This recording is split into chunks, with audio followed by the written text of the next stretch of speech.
Hello everyone, आपका स्वागत है हमारे इस चैनल पर। आज से मैं आपको बहुत इंपॉर्टेंट इन्फॉर्मेशन देना चाहती हूँ कि मैं आज से आपकी बिज़नेस स्टडीज़ की क्लास 11th की हरियाणा बोर्ड की क्लासेस शुरू करने वाली हूँ। मैं आपको चैप्टर वाइज हर एक क्वेश्चन बताऊँगी और जो क्वेश्चन इंपॉर्टेंट होगा उस पर भी मैं आपके टिक लगाऊँगी जो आपके एग्ज़ाम के पॉइंट ऑफ व्यू से इम्पॉर्टेंट है। तो अगर आपको मेरी ये सारी वीडियो पसंद आती है तो वीडियो को लाइक और चैनल को सब्सक्राइब कीजिएगा। आपको मेरे चैनल पर कॉमर्स से रिलेटेड हर इंपॉर्टेंट टॉपिक की वीडियो मिलेगी। सबसे पहले बात करते हैं बुक की। बुक जो मैं आपको प्रेफर करूंगी, जो आपके लिए बहुत अच्छी बुक है, वो है आपकी आर.के. सिंगला। आर.के. सिंगला की आपको बिजनेस स्टडीज़ की बुक रखनी है। और आपके जो इसमें चैप्टर है वो पार्ट ए में आपके 18 चैप्टर है। पहले मैं आपको पार्ट ए कराऊंगी। पार्ट ए में आपका सबसे पहला चैप्टर है व्यवसाय एक परिचय, business and introduction. Business and introduction में आपका चैप्टर स्टार्ट करने जा रही हूँ। सबसे पहले मैं इसमें आपको इम्पोर्टेंट ही चीज़ें बताऊंगी। हर एक चैप्टर में सारे टॉपिक नहीं कराऊंगी, जो मुझे इंपॉर्टेंट लगता है सिर्फ वही चैप्टर में वही कराऊंगी मैं आपको, ठीक है। सबसे पहले बात करते हैं मीनिंग ऑफ अ बिजनेस, व्यवसाय का अर्थ। जैसे किसी से पूछा जाता है कि बिज़नेस क्या होता है, वो सोचता है कि वस्तु को खरीदने और बेचने को हम क्या कहते हैं, बिज़नेस कहते हैं। किसी से भी पूछो वो यही सोचता है कि बिज़नेस सिर्फ इतना होता है कि वस्तु को खरीद दिया और वस्तुओं को बेच लिया, ठीक है। लेकिन ये क्या है, एक संकुचित अर्थ, मतलब ये छोटे स्कोप के अकॉर्डिंग ये बिजनेस का मीनिंग होता है। लेकिन विस्तृत अर्थ में व्यवसाय उन सभी क्रियाओं का योग है जो वस्तुओं व सेवाओं के उत्पादन से लेकर उनको अंतिम उपभोक्ताओं तक पहुंचाने में की जाती है। मतलब सारी क्रियाओं को बिजनेस कहा जाता है, जहां से वस्तुएं उत्पादित होनी शुरू होती है और जहां उसको वस्तुओं को उपभोक्ताओं तक पहुंचाया जाता है, उन सभी के बीच में जितनी भी क्रियाएं होती है उन सबको हम क्या कहते हैं, बिजनेस। जैसे हमने वस्तुओं को बनाया कंपनी में बनाने के बाद वो क्या है, पहले किसके पास गई, थोक व्यापारी के पास गई, फिर फुटकर व्यापारी के पास गई, उसके बाद उपभोक्ताओं के पास गई। इन सब के बीच में जितनी क्रियाएं होती है उन सभी क्रियाओं को हम क्या है, बिजनेस में शामिल करते हैं। तो ये आपका बिजनेस का मीनिंग है विस्तृत अर्थ में, ठीक है। जैसे परिवहन, मतलब ट्रांसपोर्ट का भी जो खर्चा आता है, ट्रांसपोर्ट के थ्रू हम वस्तुओं को भेजते हैं बेचने के लिए। उसके बाद संदेशवाहन, कम्युनिकेशन को भी बिजनेस में ही शामिल किया जाता है। मतलब वस्तुओं को उत्पादन स्थान से लेकर उपभोक्ता स्थान तक पहुंचाने के लिए जितनी भी क्रियाएं की जाती है उन सबको हम क्या कहते हैं, बिजनेस कहते हैं। तो ये आपका बिजनेस का मीनिंग है विस्तृत अर्थ में। उसके बाद डेफिनेशन की बात करें तो मैं आपको L.H. हेने की डेफिनेशन कराऊंगी, जो कि बहुत अच्छी डेफिनेशन है। वह मानवीय क्रिया व्यवसाय कहलाती है जिसके अंतर्गत वस्तुओं के क्रय विक्रय द्वारा धन उत्पन्न या प्राप्त किया जाता है। मतलब जब हम वस्तुओं को खरीदने या बेचने से क्या प्राप्त करते हैं, धन, मतलब मनी प्राप्त करते हैं, उसको हम क्या कहते हैं, बिजनेस कहते हैं। इंग्लिश में भी आप याद कर सकते हो, बिजनेस में be defined as a human activity directed towards producing और एक्वायरिंग वेल्थ थ्रू बाइंग और सेलिंग गुड्स। मतलब जब हम एक्वायर करते हैं, किसी बाइंग एंड सेलिंग करके हम क्या करते हैं, मनी एक्वायर करते हैं, तो उसको हम क्या कहते हैं, बिजनेस कहते हैं। तो डेफिनेशन आपको L.H. हेने की याद करनी है। तो आप सबसे पहले ये बुक ही ले ली। बुक बहुत अच्छी बुक है, इसमें बहुत अच्छे से सारी चीज़ें क्लियर तरीके से समझाई गई है। तो आज मैंने आपको बिजनेस का मीनिंग कराया, डेफिनेशन कराई है। उसके बाद मैं आज आपको सिर्फ इसकी करैक्टरिस्टिक्स कराऊंगी। करैक्टरिस्टिक्स या फीचर आ जाए, आपको सेम ही मीनिंग होता है तो आपको यही लिखनी है, ठीक है। सबसे पहले होते हैं आर्थिक क्रिया। आर्थिक क्रिया होती है जो हम पैसों के लिए करते हैं, ठीक है। सबसे पहले आर्थिक वर्ड जहाँ पर आ जाता है उसका मीनिंग धन से ही होता है। आर्थिक क्रिया मतलब जो धन प्राप्ति के लिए जो कोई भी कार्य किया जाता है उसे हम क्या कहते हैं, आर्थिक क्रिया कहती है। एन इकोनॉमिक एक्टिविटी, व्यवसाय के अंतर्गत केवल आर्थिक क्रियाओं को ही शामिल किया जाता है। आर्थिक क्रियाओं का तात्पर्य माल व सेवाओं के आदान प्रदान द्वारा धन प्राप्ति से है।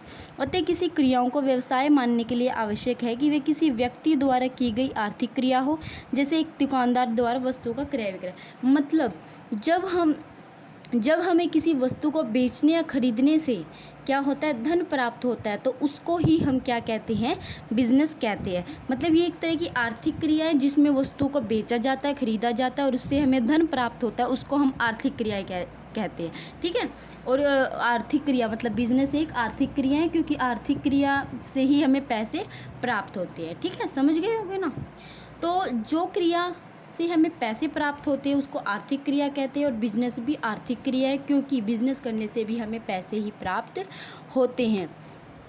लेकिन जो क्रिया फ्री में की जाती है, जैसे दान कर दिया या मैं मान ली डोनेशन, मतलब कुछ भी कर दिया हमने जिससे हमें पैसे प्राप्त नहीं हुए, उसको हम आर्थिक क्रिया नहीं कहेंगे, उसको हम बिजनेस नहीं कहेंगे। ठीक है, जिन जिन चीज़ों से हमें क्या मिलता हो, धन प्राप्त होता हो, उसको ही हम बिजनेस कहेंगे।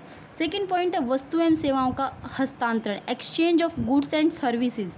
व्यवसाय के लिए वस्तु या सेवाओं का हस्तांतरण नितांत आवश्यक है। इसका अभिप्राय यह है कि यदि कोई व्यक्ति स्वयं के उपभोग के लिए किसी वस्तु या सेवाओं का क्रय करता है या क्रिया व्यवसाय नहीं कहलाएगी। उदाहरण के लिए यदि कोई दुकानदार अपने घर का प्रयोग के लिए बाजार से कुछ सामान खरीदता है तो यह क्रिया व्यवसाय नहीं है, लेकिन जब वही सामान दुकान पर बेचने के उद्देश्य से खरीदा जाए तब यह क्रिया व्यवसाय कहलाई जाएगी। ठीक है, exchange of goods and services मतलब क्या होता है, जब हम इसमें क्या होना चाहिए, एक्सचेंज होना चाहिए गुड्स का और सर्विसेज का। जैसे कोई दुकानदार है, दुकानदार ने क्या किया, बाज़ार से सामान खरीदा, लेकिन वो सामान उसने क्या है अपने घर में प्रयोग करने के लिए ख़रीदा, तो वो व्यवसाय नहीं कहलाएगा क्योंकि वो उसने खुद के घर के लिए ख़रीदा है सामान। लेकिन यदि दुकानदार वो बेचने के लिए सामान खरीदता है बाज़ार से, मतलब वो सोचता है कि मैं बाज़ार से सामान खरीद लूँ और उसको दुकान में जाके बेच दूँगा, तो वो क्या है, क्या क्या कहलाएगा, बिजनेस कहलाएगा। ठीक है, उसके बाद है third point regulatory in dealing, मतलब ऐसा नहीं होना चाहिए कि एक बार आपने सामान बेच दिया उसके बाद नहीं बेचा, तो ये बिज़नेस नहीं कहलाता। बिज़नेस होता है रेगुलेटरी, जैसे दुकानदार है, उनका काम है ये रोज़ की रोज़ उनको सामान क्या होता है, बेचना होता है, तो ये बिज़नेस कहलाता है। देखो, वास्तव में व्यवसाय उस आर्थिक क्रिया को कहते हैं जो निरंतर होती है, अर्थात क्रय विक्रय बार बार होना चाहिए। यदि यह क्रिया लगातार न होकर कभी कभी होती है तो यह व्यवसाय नहीं कहलाता। उदाहरण के लिए एक व्यक्ति ने अपना पुराना स्कूटर पुराना होने पर बेच दिया, मतलब जैसे कोई भी चीज़ पुरानी हो जाती है या कोई चीज़ डैमेज हो जाती है तो हम क्या करते हैं, उसको थोड़े, जैसे 10,000 में खरीदी तो हम उसको 8,000 में बेच देते हैं। एक बार बेचने के बाद काम ख़त्म कर देते हैं, तो वो बिज़नेस नहीं कहलाता, वो सिर्फ एक शॉर्ट पीरियड का कोई काम था जो हमने कर दिया। बिज़नेस होता है रेगुलरिटी, जिसमें रेगुलरिटी हो, मतलब जैसे हमने आज, जैसे दुकानदार होते हैं वो सामान को बेचते हैं, हर रोज़ बेचते हैं, उनका कार्य है। ठीक है, तो क्या है, रेगुलरिटी होनी चाहिए। फोर्थ पॉइंट है लाभ का उद्देश्य, मतलब प्रॉफिट मोटिव। किसी क्रय विक्रय के व्यवहार को व्यवसाय मानने के लिए यह आवश्यक है कि व्यवसाय का उद्देश्य लाभ कमाना होना चाहिए, परंतु कभी कभी लाभ का प्रयास करते करते हानि भी हो सकती है। ऐसा नहीं कहा जा सकता कि व्यवसाय से हानि होने पर यह व्यवसाय के क्षेत्र से बाहर हो जाएगा। आवश्यकता इस बात के व्यवहार करने का उद्देश्य लाभ, मतलब जो व्यवसाय का मेन उद्देश्य होता है ना वो लाभ कमाना होता है, लेकिन ये नहीं होता कि हमें हमेशा ही लाभ प्राप्त हो, यदि हानि हो गई तो हमारा बिजनेस ख़त्म हो जाएगा, ऐसा नहीं होता। बस सिर्फ इतना है कि हमारा उद्देश्य लाभ कमाने का होना चाहिए, नतीजा चाहे कुछ भी हो, लाभ हो या हानि, लेकिन हमारा मेन फोकस किस पे होना चाहिए, प्रॉफिट पे होना चाहिए। फिफ्थ पॉइंट है जोखिम का तत्व, एलिमेंट ऑफ रिस्क। आपको पता है अगर किसी चीज़ से हमें प्रॉफिट होता है तो उसमें रिस्क भी ज़्यादा होता है। जितना ज़्यादा आपका प्रॉफिट होगा उतना ही ज़्यादा आपका रिस्क होगा। जैसे शेयर मार्केट में हम पैसा लगाते हैं, शेयर मार्केट में हमें बहुत करोड़ों तक का प्रॉफिट हो सकता है, लेकिन उसमें क्या है, हमें लॉस का भी खतरा हो सकता है, मतलब हमें क्या है, हानि भी हो सकती है। रिस्क है, रिस्क पे ही हम पैसा लगाते हैं। ठीक है, जितना ज़्यादा प्रॉफिट होगा उतना ही ज़्यादा रिस्क होगा। ऐसे ही बिजनेस में होता है। व्यवसाय को मात्र फूलों की सेज नहीं समझना चाहिए, इसमें पग पग पर क्या है, कांटे, अर्थात समस्याएं उत्पन्न होती है। यदि बाधाएं हानि का कारण बन सकती है तो एक छोटी सी भूल से किसी समस्या का समाधान न कर पाने के कारण पूरा व्यवसाय समाप्त हो सकता है। अतः धूप छांव और दुख सुख की बातें, मतलब लाभ हानि चलते रहते हैं, मतलब कभी लाभ होता है कभी हानि होती है, कभी लाभ होता है कभी हानि। ऐसा नहीं है कि मतलब हम ऐसे समझ ले कि मतलब इसमें बिजनेस हमने स्टार्ट कर लिया तो उसमें हमें हमेशा प्रॉफिट ही प्रॉफिट होगा। रिस्क होता है, कभी कभी प्रॉफिट भी हो जाता है और कभी कभी हमें लॉस भी हो जाता है। उसके बाद उपयोगिता का सर्जन, मतलब क्रिएशन ऑफ यूटिलिटी। वस्तुओं को समाज के लिए अधिक उपयोगी बनाने के लिए उसमें विभिन्न प्रकार की उपयोगिताओं का सर्जन किया जाता है। आर्थिक दृष्टि से उपयोगिता का सर्जन अनेक प्रकार किससे किया जाता है, जैसे स्थान उपयोगिता। स्थान उपयोगिता का मतलब होता है उपभोक्ताओं को अच्छी जगह, अच्छे स्थान पर क्या है, उत्पाद को उपलब्ध कराना, वस्तुओं को उपलब्ध कराना। रूप उपयोगिता मतलब अच्छी दिखने वाली चीज़ों को उपभोक्ताओं तक पहुंचाना। समय उपयोगिता मतलब टाइम टू टाइम क्या है, मतलब जिस टाइम पे उपभोक्ताओं को उस चीज़ की, वस्तु की आवश्यकता है उस टाइम तक उस वस्तु को उपभोक्ता तक पहुंचाना। उसके बाद है, ये सारी हमें उपयोगिता किसको देनी पड़ती है? उपभोक्ताओं को देनी पड़ती है। वस्तु को उत्पादन स्थान से उपभोग स्थान पर ले जाकर स्थान उपयोगिता, अनेक आकार में परिवर्तन करके रूप उपयोगिता, उनको भंडारण घर में जमा करके समय उपयोगिता, क्रय विक्रय करके स्वामित्व उपयोगिता का सर्जन किया जाता है। ठीक है, तो हमें क्या है? क्रिएशन ऑफ यूटिलिटी, मतलब उनको यूटिलिटी देनी चाहिए।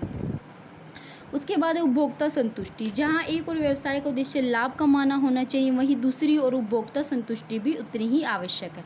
उपभोक्ता संतुष्टि के बिना लाभ की इच्छा करना व्यर्थ है। व्यवसाय का विस्तार भी उपभोक्ता की संतुष्टि पर ही निर्भर करता है। अतः व्यवसाय को सफलता प्राप्ति हेतु उपभोक्ताओं को पसंद के अनुरूप ही वस्तुएं व सेवाएं उपलब्ध करवानी चाहिए। मतलब ये नहीं है कि सिर्फ लाभ कमाने पर ही ध्यान दिया जाए, मतलब हमें क्या है? उपभोक्ताओं की संतुष्टि पर भी ध्यान देना चाहिए कि उपभोक्ता किस वस्तु से संतुष्ट होते हैं। ठीक है, उनकी संतुष्टि जितनी ज़्यादा होगी उतनी ज़्यादा वो हमारी वस्तु को खरीदेंगे, जितना ज़्यादा वो हमारी वस्तु को खरीदेंगे उतना ही ज़्यादा हमें क्या होगा? प्रॉफिट होगा। तो ये है आपके 7 पॉइंट जो आपके फीचर्स के थे। फर्स्ट पॉइंट मैंने आपको बता दिया कि एक आर्थिक क्रिया है, सेकंड है वस्तु और सेवाओं का हस्तांतरण, थर्ड है व्यवहारों में निरंतरता, फोर्थ है आपका लाभ का उद्देश्य, फिफ्थ है जोखिम का तत्व, सिक्स्थ है आपका उपयोगिता का सर्जन और सेवंथ है उपभोक्ता संतुष्टि। तो आज की वीडियो में बस इतना ही। वीडियो पसंद आए तो वीडियो को लाइक, चैनल को सब्सक्राइब कीजिएगा। आपको मेरे चैनल पर कॉमर्स से रिलेटेड हर इंपॉर्टेंट टॉपिक की वीडियो मिलेगी, और जल्दी से चैनल को शेयर जरूर कीजिएगा, क्योंकि मैं आपकी बिजनेस की क्लासेस शुरू कर दी है। सारे चैप्टर में से हर इंपॉर्टेंट टॉपिक मैं आपको कराऊँगी, जो आपके एग्ज़ाम आने से पहले आपके पूरे कंप्लीट हो जाएंगे, और उम्मीद है आपके एग्ज़ाम बहुत अच्छे जाएंगे। तो जल्दी से चैनल को लाइक, शेयर, सब्सक्राइब कीजिएगा और कमेंट जरूर कीजिएगा। Thank you for watching my video.